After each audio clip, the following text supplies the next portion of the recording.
মাঝে মধ্যে অল্পতেই অনেক খুশি হওয়া যায়। তো আমরা আজকে অল্পতে কিভাবে খুশি হলাম জানতে হলে অবশ্যই পুরো ভিডিওটি দেখবেন। হাই এভরিওয়ান, সবাই কেমন আছেন? তাই আমরা চলে আসছি মন্দিরে পুজো দেওয়ার জন্য, আর আমরা আসছি হচ্ছে ঢাকেশ্বরী মন্দিরে। তো আমরা পূজা মণ্ডপের সামনে চলে আসছি।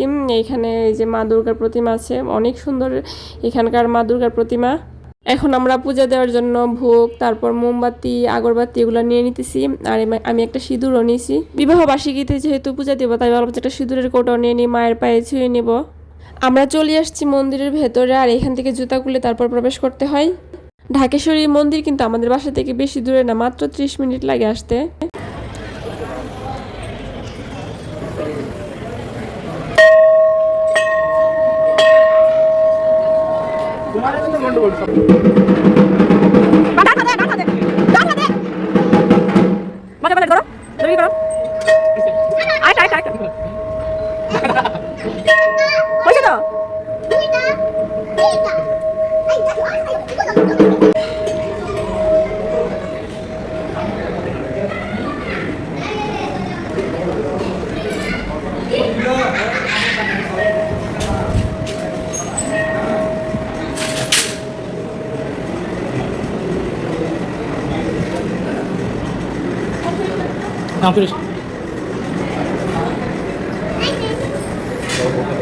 আমার পুজো দেওয়া শেষ, এখন মাকে প্রণাম করে নিতেছি। মা যেন সবাইকে ভালো রাখে, সবার মঙ্গল করে।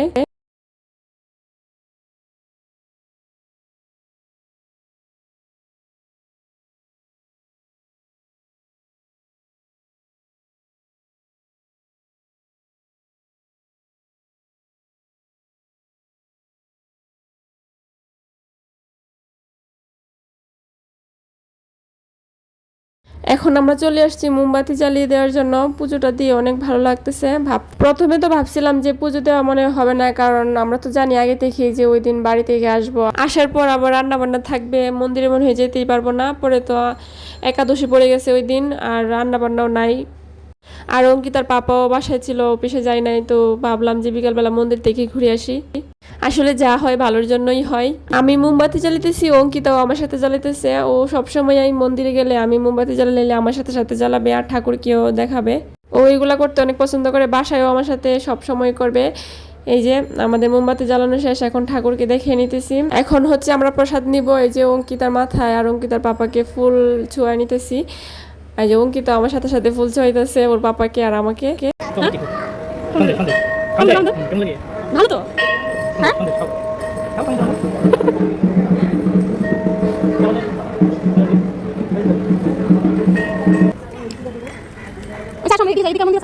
আসো, জল ছিল না, জল ছিল, আসো।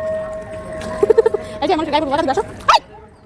অঙ্কিতা কত দুষ্টু দেখলেন সবাই। ও মানে এখানে জল দেখে জলের মধ্যে নেমে পড়ছে, আর নাইমা সবাইকে জল ছিটাইতেছে, আমাকে, ওর পাপাকে। ও না করলে আর বেশি বেশি করবে, এই জন্য আমি ওর কাছ থেকে চলে আসছি। এখন আমি চলে আসছি ভোলানাথের মন্দিরে। এখানে শিবলিঙ্গ আছে, 4টা শিবলিঙ্গ। এখানে প্রণাম করে নিলাম। আর এখানে সামনের ফুলগুলো এত সুন্দর লাগতেছিল, মনে হইতেছিল যেন এক একটা ফুলের তোড়া।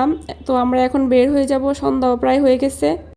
মন্দিরে এসে বিকেলটা অনেক ভালো কাটলো। সত্যি মন্দিরে আসলে অনেক ভালো লাগে, মনটা অনেক ভালো হয়ে যায়। কখন যে সময় পুড়িয়ে যায় বোঝাই যায় না। এখন আমরা বের হয়ে যেতেছি, আর বের হয়ে যাওয়ার আগে অঙ্কিতার হুট করে রাগ উঠে গেছে। ওর যে কখন হুটহাট রাগ উঠে যায় বলাই যায় না। দেখেন কিভাবে আগেই হেঁটে হেঁটে চলে যেতেছে, সবার আগেই ও চলে যাবে। কিন্তু অঙ্কিতার পাপা তো অঙ্কিতার কথা শুনে, এই জন্য ওর পছন্দ অনুযায়ী ডান্স। আমাদেরকে তো উইশ করার মতো তখন এখানে কেউ ছিল না, তাই আমরা নিজেরা উইশ করে নিতেছি। সব মিলিয়ে কিন্তু আজকে আমাদের দিনটা অনেক ভালো কেটেছে। ভাবি নাই যে এরকম কাটবো, কোনো প্ল্যান ছিল না, তারপরে অনেক ভালো কেটেছে। তো সবাই আমাদের জন্য আশীর্বাদ করবেন। আজকের ভিডিওটা এতটুকুই। ভিডিওটি ভালো লাগলে অবশ্যই একটা লাইক করে দিবেন। দেখা হবে অন্য কোনো নতুন ভিডিওতে। সবাই ভালো থাকবেন, সবাইকে টাটা।